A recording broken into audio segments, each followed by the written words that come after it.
Film ini dibuka di sebuah sekolah asrama putri, saat seluruh siswi bersiap menjalani doa pagi mereka. Namun, di tengah suasana itu, Harlina justru merasa sangat mengantuk. Tanpa banyak pikir, dia memilih kembali ke kamarnya dan langsung tertidur. Sikap Harlina ini membuat salah satu teman sekelasnya, Rubiatul, merasa heran. Baginya, aneh sekali Harlina bisa pergi begitu saja saat semua orang sedang menjalankan kewajiban mereka. Meski begitu, suasana tetap berjalan seperti biasa. Semua orang sibuk dengan aktivitas masing-masing, sementara Harlina terlelap di kamarnya. Tak lama kemudian, guru mengetahui kejadian tersebut. Ia pun sangat marah.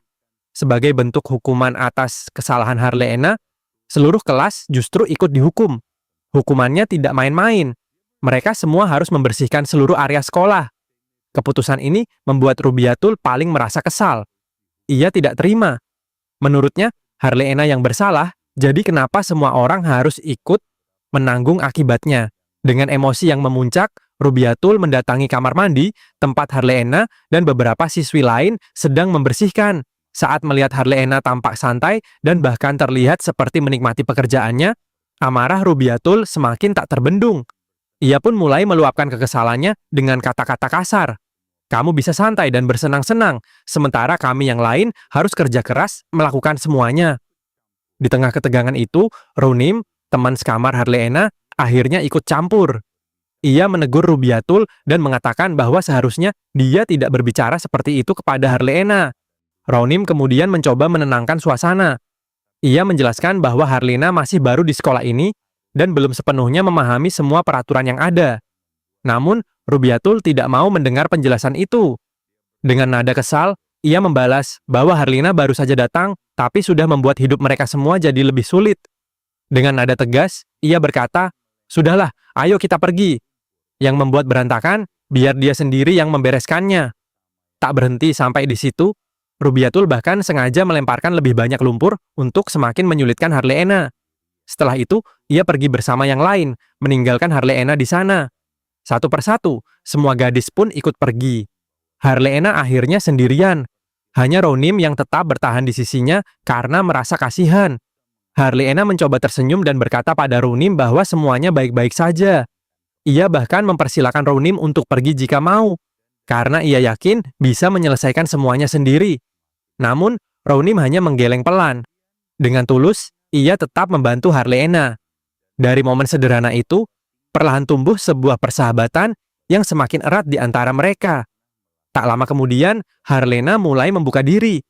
Ia bercerita bahwa hidup di asrama terasa sangat sulit baginya, karena sebelumnya ia tidak pernah melakukan pekerjaan seperti ini. Sebagai anak tunggal, semua yang ia inginkan selalu dipenuhi oleh orang tuanya. Ia terbiasa hidup bebas, mengikuti keinginannya sendiri. Itulah sebabnya, beradaptasi dengan aturan ketat di sekolah ini terasa begitu berat untuknya. Meski begitu, mereka akhirnya berhasil menyelesaikan pekerjaan tersebut bersama-sama. Dan tak terasa, hari berikutnya pun tiba. Hari itu adalah hari kunjungan orang tua. Suasana sekolah pun berubah ramai, karena para orang tua datang untuk menjenguk anak-anak mereka. Ibu Harlina juga datang di hari itu. Begitu bertemu, Harlina langsung mengungkapkan isi hatinya. "Bu, aku tidak mau tinggal di asrama ini. Tidak ada yang menyukaiku di sini. Tidak ada yang peduli padaku. Dan yang paling parah, bahkan spray di sini baunya sangat tidak enak." Mendengar keluhan itu, ibunya justru tersenyum dan tertawa kecil. Dengan lembut ia berkata, "Besok ibu akan bawakan spray baru untukmu.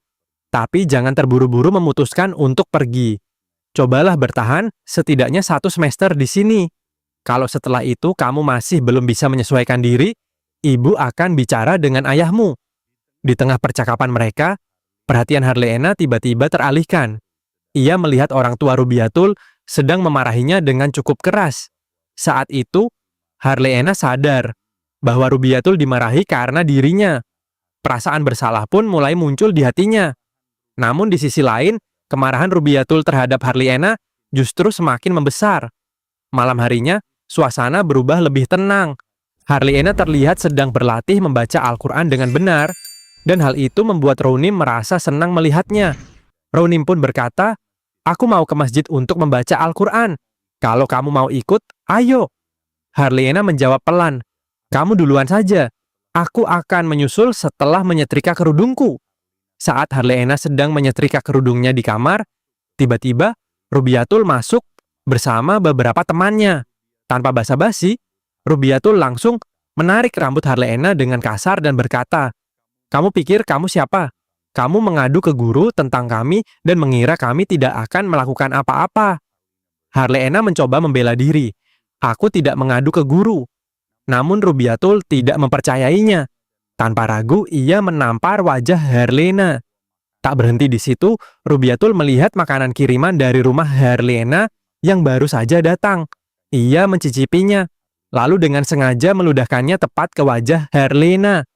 Dalam keadaan panik dan ketakutan, Harliana akhirnya berhasil melepaskan diri dan mencoba melarikan diri dari mereka.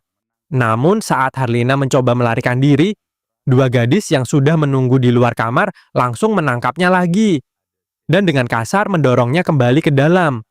Di lantai, setrika yang tadi terjatuh dari tangan Harliana masih dalam keadaan panas. Tanpa sengaja, tangan Harliana menyentuh permukaannya. Seketika kulitnya terbakar.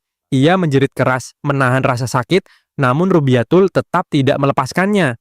Bahkan sebaliknya, Rubiatul mengambil setrika panas itu lalu mendekatkannya ke wajah Harliana, berusaha menakut-nakutinya dengan cara yang kejam.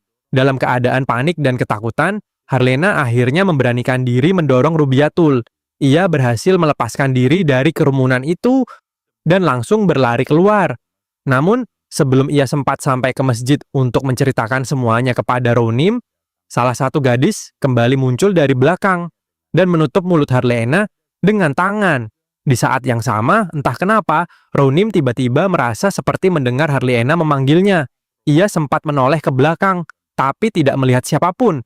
Akhirnya, ia mengira itu hanya perasaannya saja, lalu melanjutkan langkahnya. Sementara itu, Rubiatul dan teman-temannya kembali menyeret Harliana, kali ini ke kamar mandi.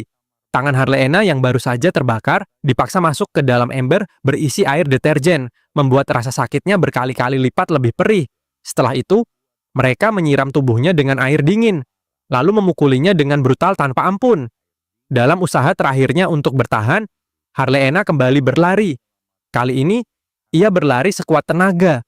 Begitu cepat, hingga tanpa sadar ia sudah melewati gerbang sekolah. Sebuah mobil melaju di jalan. Namun Harliana yang sedang berlari tidak menyadarinya. Dalam sekejap, mobil itu menabraknya. Adegan pun langsung terputus. Keesokan paginya, suasana berpindah ke rumah sakit. Ayah Harliana terlihat datang dengan wajah penuh kecemasan. Kondisi Harliana saat itu sangat kritis. Ketika ayahnya melihat tubuh putrinya yang penuh memar, serta luka bakar yang begitu jelas terlihat, emosinya langsung meledak. Dengan penuh amarah, ia memarahi para guru dan kepala sekolah. "Saya mengirim putri saya ke sekolah asrama agar menjadi pribadi yang lebih baik, bukan untuk disiksa." Namun, belum sempat keadaan mereda, garis pada monitor ECG tiba-tiba berubah menjadi datar. Adegan kembali terpotong. 1 minggu kemudian, di asrama, suasana tampak seperti biasa. Para siswi sedang menurunkan pakaian yang baru saja dicuci. Saat Rounim menarik sehelai spray, tiba-tiba sosok Harliana terlihat berdiri tepat di belakangnya. Seketika, semua orang terkejut. Harliana kini tidak lagi terlihat seperti dulu.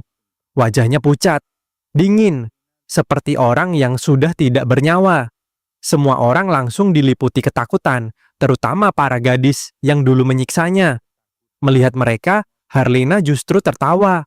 Tawa yang terdengar begitu mengerikan.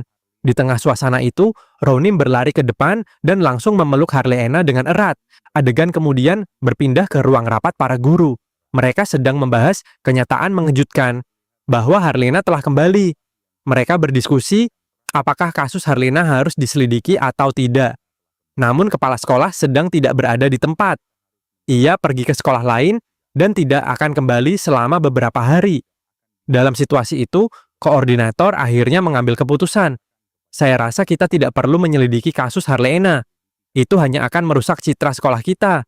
Lebih baik masalah ini kita sembunyikan saja." Ia juga menambahkan bahwa Harliana memang sempat disiksa oleh beberapa siswi, dan mereka hanya akan diberi peringatan secara internal. Malam pun tiba. Rubiatul bersama salah satu temannya mendapat tugas jaga malam untuk memeriksa seluruh area sekolah. Mereka mulai menyusuri setiap sudut gedung, namun pekerjaan itu terasa sangat lama. Akhirnya, Rubiatul mengusulkan agar mereka berpisah dan memeriksa area yang berbeda. Setelah itu, Rubiatul berjalan menuju kamar mandi. Di tengah perjalanan, ia mendengar suara aneh dari koridor di depannya. Saat ia mendekat, ternyata itu temannya. Namun, begitu Rubiatul menyentuh bahunya, gadis itu tiba-tiba berbalik dengan gerakan yang tidak wajar. Wajahnya berubah, matanya dan seluruh wajahnya menjadi hitam pekat. Melihat hal itu, Rubiatul langsung ketakutan setengah mati. Ia berlari menuju ruang staf, mengetuk pintu para guru dengan panik, tapi tidak ada yang membukakan pintu. Dan di saat itulah, gadis yang kerasukan itu muncul kembali. Ia mencekik leher Rubiatul, lalu dengan suara yang menyeramkan berkata, "Inilah hukumanmu atas apa yang telah kamu lakukan." Tiba-tiba, wajah gadis itu berubah menjadi wajah Harliena yang jauh lebih mengerikan. Keributan itu akhirnya terdengar oleh para guru. Mereka keluar dan melihat Rubiatul sedang dicekik.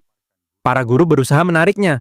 Namun gadis yang kerasukan itu justru melempar salah satu guru ke lantai dengan kekuatan yang luar biasa. Guru tersebut menyadari bahwa siswi itu telah dirasuki oleh suatu entitas. Ia pun memegang kepala gadis itu dan mulai melantunkan doa-doa untuk mengusirnya. Ia meminta air, lalu membacakan doa ke dalam air tersebut dan meniupkannya. Air itu kemudian disiramkan ke tubuh gadis itu, membuat entitas di dalamnya mulai melemah. Sebelum keadaan benar-benar tenang, guru itu bertanya, "Siapa kamu?" Dengan suara dingin, entitas itu menjawab, "Aku adalah setan." Setelah kejadian itu, Rubiatul benar-benar diliputi ketakutan. Ia mengurung diri di kamarnya, tidak berani keluar, karena khawatir Ranam, teman jaga malamnya, datang bersama seorang gadis lain untuk memeriksanya. Namun tiba-tiba, Rubiatul kembali melihat sesuatu yang mengerikan.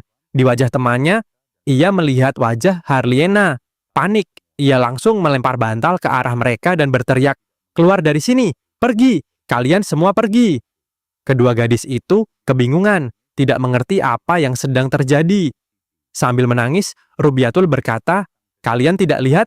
Itu bukan Siti, itu Harliena, dan dia datang untuk membunuhku." Malam itu, Ranam terlihat berada di masjid, membaca Al-Quran. Tak lama kemudian, Harliena juga datang. Awalnya, Ranam merasa senang melihatnya. Namun perlahan ada sesuatu yang terasa aneh. Cara Harliena membaca Al-Quran terdengar tidak wajar. Seolah-olah dia sebenarnya tidak tahu cara membacanya. Ranam mencoba mengabaikannya dan kembali fokus pada bacaannya sendiri. Namun beberapa saat kemudian, suara Harliena mulai berubah. Dari pelan, menjadi semakin dalam dan terdengar menyeramkan. Ranam merasa tidak nyaman dan akhirnya memutuskan untuk meninggalkan masjid. Keesokan harinya, saat membuka pintu kamar, Ranam melihat Harliena mengenakan mukena, tapi bergerak dengan cara yang sangat tidak wajar. Ranam pun bertanya, "Kamu sedang apa?" Namun Harliena hanya menatapnya.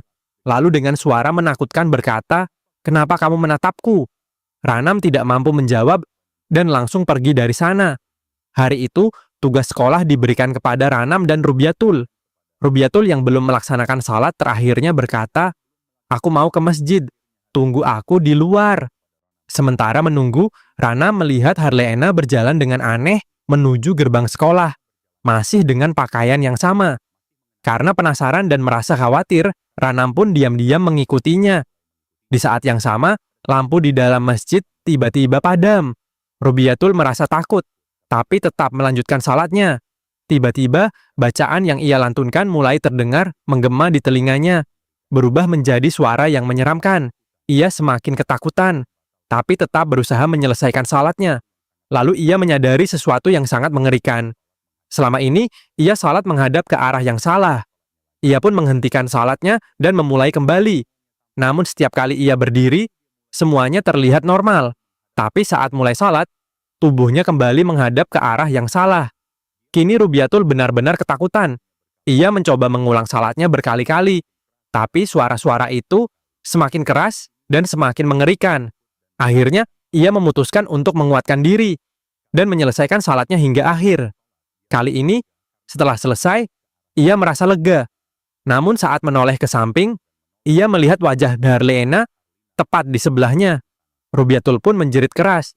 Ranam yang mendengar teriakan itu langsung berlari ke masjid. Namun saat sampai di sana, Rubiatul masih dalam posisi salat, diam, tidak bergerak. Ranam merasa ada yang aneh. Ia mendekat dan menyentuhnya. Saat itulah ia sadar, Rubiatul sudah meninggal, dan wajahnya telah berubah menjadi hitam pekat. Keesokan harinya, suasana berubah menjadi duka. Pemakaman Rubiatul pun berlangsung. Setelah pemakaman, saat semua orang berkumpul untuk berdoa, kembali terlihat senyuman mengerikan di wajah Harlena. Setelah doa selesai, keluarga Rubiatul mengemasi barang-barangnya dan pergi. Sementara itu, Ranam hanya bisa berdiri, memperhatikan semuanya dengan perasaan tidak tenang. Tak lama kemudian, Harlina mendekatinya. Ranam pun bertanya, "Semalam kamu kemana?" Harlina menjawab dengan santai, "Di kamar. Memangnya di mana lagi?" Ranam menerima jawaban itu, tapi di dalam hatinya ia tidak benar-benar percaya. Ia mulai curiga bahwa semua kejadian ini ada hubungannya dengan Harlena, terutama setelah kematian Rubiatul. Karena itu, ketika teman sekamar Rubiatul meminta Ranam untuk pindah dan menjadi teman sekamarnya yang baru, Ranam langsung menyetujuinya. Kini, ia juga mulai takut pada Harlena. Adegan kemudian berpindah ke ruang staf. Seorang guru menyarankan agar mereka memberitahu orang tua Rubiatul bahwa kematiannya bukanlah hal yang wajar dan perlu diselidiki. Namun koordinator menolak. Ia mengatakan bahwa mereka tidak bisa menyampaikan apapun keluar sebelum benar-benar yakin. Guru itu tidak setuju. Menurutnya, situasi ini sudah terlalu jauh. Pertama, Harlina disiksa dengan sangat kejam, lalu sekarang Rubiatul sudah meninggal. Bahkan, salah satu siswi sempat kerasukan. Ini bukan lagi kejadian kecil. Ini sudah menjadi sesuatu yang jauh lebih besar. Adegan kemudian berpindah. Ranam terlihat datang ke kamar Siti untuk tidur malam itu. Namun ia tampak gelisah dan tidak bisa langsung terlelap. Waktu terus berlalu, hingga akhirnya ia berhasil tertidur. Namun saat ia membuka mata, ia langsung menyadari ada sesuatu yang sangat aneh. Ia tidak lagi berada di kamar Siti. Sebaliknya, ia sudah berada di kamar Harlena. Di sana, ia melihat Harlena sedang duduk di atas, mengayun-ayunkan kakinya perlahan. Pemandangan itu membuat bulu kuduk Ranam merinding. Dengan suara yang dingin dan menyeramkan, Harlena bertanya, "Kenapa kamu belum tidur?" Mendengar itu, Ranam semakin ketakutan. Ia langsung memalingkan wajahnya, tidak berani menatap. Beberapa saat kemudian, Harlena turun dari tempat tidur dan mulai berjalan perlahan mendekati ranjang Ranam. Ia berdiri tepat di sampingnya, lalu memanggil nama Ranam. Dengan penuh rasa takut, Ranam akhirnya memberanikan diri untuk menoleh. Namun saat ia melihat ke arah itu, Harlina sudah menghilang. Kini, dengan perasaan cemas, Ranam keluar kamar untuk mencari Harlina. Sementara itu, di kamar Siti tiba-tiba terbangun dan menyadari bahwa Ranam sudah tidak ada di sana. Ia pun membangunkan teman sekamarnya yang lain dan mereka berdua segera keluar untuk mencari Ranam. Saat berjalan di koridor, tiba-tiba teman Siti merasa ada yang aneh. Ia merasa Siti yang tadi berjalan di belakangnya sudah tidak ada. Ketika ia menoleh ke belakang, Siti benar-benar menghilang. Tiba-tiba, suara menyeramkan bergema di lorong. "Berdoalah untuk dirimu sendiri, Dilah." Dilah adalah nama gadis itu. Mendengar suara itu, ia langsung diliputi ketakutan yang luar biasa. Dengan gemetar, ia menoleh ke depan, dan di sana Harlena berdiri, menatapnya dengan wajah yang mengerikan. Gadis itu pun menjerit keras, sambil menutup matanya karena ketakutan. Beberapa saat kemudian, Ranam datang dan mencoba menenangkan Dilah yang masih gemetar ketakutan. Dengan napas terengah, Ranam bertanya, "Siti di mana?" Saat itulah mereka berdua tersadar. Siti menghilang. Di saat yang sama, tanpa mereka ketahui, Siti justru sedang berada di luar, mencari Ranam dan Dilah. Tiba-tiba, sosok Harlena muncul di hadapannya, dengan wujud yang menyeramkan. Siti langsung membeku, lalu dengan panik berlari menuju masjid. Sesampainya di sana, ia merasa sedikit lega, karena semua gadis lainnya sudah berkumpul di dalam. Setidaknya ia merasa aman berada di tengah mereka. Namun tak lama kemudian, ia mulai menyadari ada sesuatu yang tidak beres.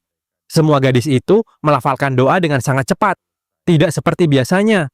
Dan begitu selesai, mereka serentak berbalik, menatap Siti dengan cara yang sangat menakutkan. Seketika, rasa takut kembali menyelimuti dirinya. Tiba-tiba, sehelai kain melayang di udara dan jatuh tepat menutupi wajahnya. Dalam kepanikan, Siti langsung berteriak sekeras mungkin. Teriakan itu terdengar oleh Ronim, yang segera berlari ke arah masjid dan melepaskan kain dari wajah Siti. Melihat situasi yang semakin kacau, Dilah langsung berlari untuk memanggil guru. Ia mengetuk pintu dengan keras. Namun tiba-tiba, pintu itu terbuka dengan sendirinya. Dilah masuk dan mencoba membangunkan guru yang ada di dalam, tapi tidak ada respons sama sekali. Lalu, tiba-tiba ia merasakan sesuatu. Seolah-olah ada seseorang berdiri tepat di belakangnya. Perlahan, ia membalikkan tubuhnya, dan di sana, Harlina berdiri. Namun kali ini, wujudnya sudah benar-benar berubah menjadi sosok hantu yang mengerikan. Melihat itu, Dilah pun diliputi ketakutan yang luar biasa. Saat Dilah kembali menoleh ke arah tempat tidur, guru yang tadi ada di sana sudah menghilang. Pintu kamar pun kini tertutup rapat. Rasa takutnya semakin menjadi-jadi. Ia kembali berbalik dan tiba-tiba mendengar suara Harlina yang terdengar begitu mengerikan, seolah sedang mengancamnya. Dilah mundur perlahan, mencoba menempelkan tubuhnya ke dinding karena ketakutan. Namun tiba-tiba, dari belakang, Harlina langsung menangkapnya. Tanpa ampun, ia mencekik leher Dilah. Dilah menjerit keras. Teriakan itu membangunkan para guru yang lain. Mereka segera berlari menuju kamar tempat suara itu berasal. Namun saat pintu dibuka, tidak ada siapapun di dalam. Mereka pun segera bergerak menuju masjid karena suara teriakan gini terdengar dari sana. Dan saat mereka sampai, pemandangan mengerikan sudah menanti. Dilah telah meninggal. Seluruh wajahnya berubah menjadi abu-abu, kaku, dan menakutkan. Para gadis lain pun panik dan berteriak histeris. Di tengah kekacauan itu, Ronim yang sangat terpukul tiba-tiba melihat sesuatu. Di balik sebuah pilar, Harliena berdiri. Ia tertawa dengan cara yang aneh dan menyeramkan. Saat itulah, Ronim akhirnya mengerti. Harlina adalah dalang di balik semua teror ini. Tanpa membuang waktu, ia langsung berlari untuk memberitahu para guru. Kini, para guru pun mulai sadar bahwa bahaya besar sedang mengancam tempat itu. Untuk melindungi semua siswi, mereka segera mengumpulkan seluruh gadis di dalam masjid. Namun, satu orang tidak ada di sana. Harlena. Karena itu, seorang guru senior memutuskan untuk keluar dan mencarinya. Sementara itu, adegan berpindah ke orang tua Harlena, yang tampak sangat khawatir setelah menerima sebuah telepon misterius. Adegan kembali ke para gadis. Siti menghampiri Ronim dan mengatakan bahwa ia ingin pergi ke kamar mandi. Ia pun bertanya apakah Ronim mau menemaninya. Ronim setuju, dan mereka berdua pun berjalan menuju kamar mandi. Sesampainya di sana, Ronim menunggu di luar, sementara Siti masuk ke dalam. Namun tiba-tiba, Ronim melihat sosok Siti berjalan ke arah lain. Merasa ada yang aneh, ia langsung mengikutinya, lalu meletakkan tangannya di bahu sosok tersebut. Di saat yang sama, Siti yang asli justru muncul dari belakang dan memanggil namanya. Ronim langsung membeku. Ketika mereka berdua menoleh ke depan, sosok yang tadi mereka kira Siti, ternyata bukan Siti. Itu adalah Harlena dalam wujudnya yang sudah berubah menjadi hantu. Melihat hal itu, keduanya langsung berteriak ketakutan dan mencoba melarikan diri. Namun Harlena menghentikan mereka. Teriakan mereka terdengar oleh para guru yang segera bergegas datang ke lokasi. Kali ini, mereka akhirnya berhasil menangkap Harlena. Para guru menarik rambutnya dan mulai membacakan doa-doa untuk mengusir sesuatu yang ada di dalam dirinya. Saat itulah mereka menyadari kebenaran yang mengerikan, bahwa tubuh Harlena saat ini tidak lagi dihuni oleh jiwanya sendiri, melainkan oleh sesuatu yang lain, oleh iblis. Mereka pun memerintahkan iblis itu untuk keluar dari tubuh Harlena. Dan tepat di saat yang menegangkan itu, orang tua Harlena akhirnya tiba di lokasi. Ibunya langsung bersikeras, ingin membawa Harlena pergi dari tempat itu. Pada titik ini, cerita beralih ke sebuah kilas balik, Dan kebenaran yang mengejutkan mulai terungkap. Ternyata kecelakaan yang menimpa Harlina bukanlah kecelakaan biasa. Mobil yang menabraknya adalah mobil milik ibunya sendiri. Saat itu, Ibu Harlina sedang dalam perjalanan untuk mengantarkan Spray ke asrama. Ketika ia berhenti dan turun dari mobil, ia melihat sesuatu tergeletak di jalan. Dari kejauhan, ia mengira itu hanya sepotong kayu. Tanpa curiga, ia memindahkan benda itu ke pinggir jalan, lalu melanjutkan perjalanannya. Ia sama sekali tidak menyadari bahwa yang ia singkirkan itu adalah tubuh putrinya sendiri. Beberapa waktu kemudian, ketika suaminya melihat goresan pada mobil, ia mulai menyadari kebenaran yang sebenarnya. Ia mengerti bahwa kecelakaan Harlina disebabkan oleh istrinya sendiri. Namun, ia memilih untuk diam. Ia tidak pernah memberitahu istrinya, karena tahu kebenaran itu akan menghancurkan hidupnya. Cerita pun kembali ke masa sekarang. Di sana, sosok iblis yang merasuki tubuh Harlina terlihat menyeret ibu Harlina masuk ke dalam hutan. Beberapa saat kemudian, tubuh sang ibu dilempar keluar dari dalam hutan. Namun, saat itu, ia sudah tidak bernyawa. Tak lama, Harlina juga muncul di tempat itu. Para guru mencoba menahannya, tapi kekuatan Harlina kini sudah jauh di luar kendali.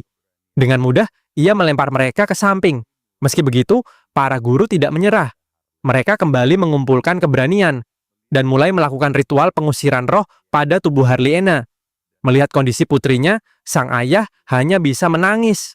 Dan dari situ, cerita kembali membawa kita ke kilas balik lainnya.